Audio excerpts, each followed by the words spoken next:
Hi everybody, Old Guy here, and the book today is Jack Higgins' what is this? Flight of Eagles.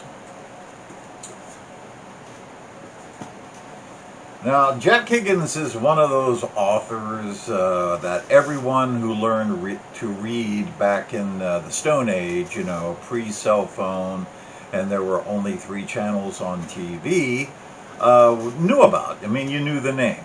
And every time you said his name in a conversation, everyone went, ooh, because he was Mr. Thriller, Mr. Espionage, rock'em sock'em robots. And I thought forever that he had written several books that I had read, like Eye of the Needle. But turns out he didn't write that. Or The Fourth Horseman, or Day of the Jackal, or some of the others that I read. Turns out I have never actually read a Jack Higgins novel ever in my life. Sure, I've seen the movies that have been made from his books, like The Eagle Has Landed, which is not this book, not even remotely. And after having stumbled across this paperback edition somewhere and reading it, I'm kind of glad I haven't read anything else of his, because this was disappointing. And how disappointing is it to find out that an icon is not all that?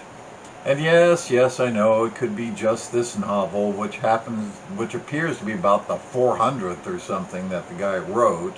And I guess by this time it's old hat, and you can just phone it in, which seems the way of prolific, formulaic authors. I'm kind of glancing at Stephen King. So I'm not rushing to judgment on him, because I really don't have enough exposure to his catalog to draw informed conclusions. That was another glance at Stephen King. But this novel itself, what's it about? Well, the author, or some author, and his wife are vacationing in the Channel Islands in 1997 when some Hollywood people call and want to talk to him about making a movie out of one of his books. So they charter a plane in the middle of terrible weather, because getting that movie deal is worth risking life and limb, apparently. And the engine goes out and the pilot panics, but whew, the author's wife is an experienced, great pilot on her own and takes over, and they crash land into the sea right next to a rescue boat. But whoops, they forgot Tarkin, the so-named stuffed bear dressed in an RAF flight suit that they'd found in a shop some time before, and which was sitting in the back of the plane in a paper bag. So they swim back to get it. Yep, swim back to get a stuffed bear out of a sinking airplane. And the rescue boat comes up, and the old guy driving goes, "Tarkin," when he sees the bear. So are you irritated yet? Stay tuned. Tarkin becomes, of course, the prompt for the story that the rescue man and his pals tell the author and his wife.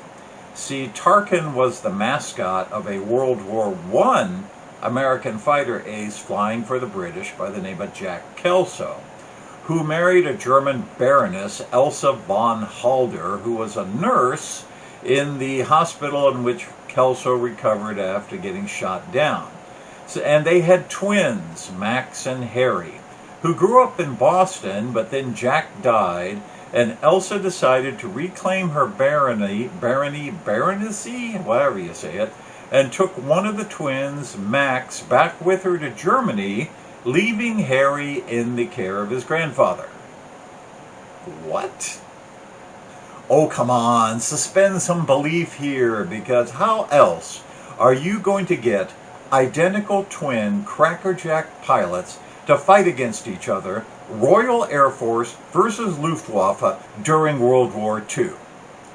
And they are both the greatest pilots who ever flew. You know, frankly, I'm surprised the Brits and the Germans didn't reduce their respective air forces to just one aircraft each and let these two single-handedly carry on the entire air war. Yep, they're that good. And of course, the moment arrives when the two greatest pilots who ever lived face each other, twin brothers, ironically on opposite sides, with Tarkin the Bear in attendance. Oh, brother. Literally.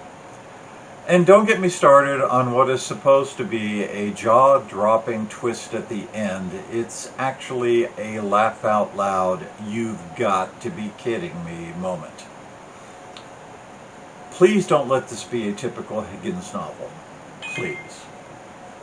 Old guy here. See you later.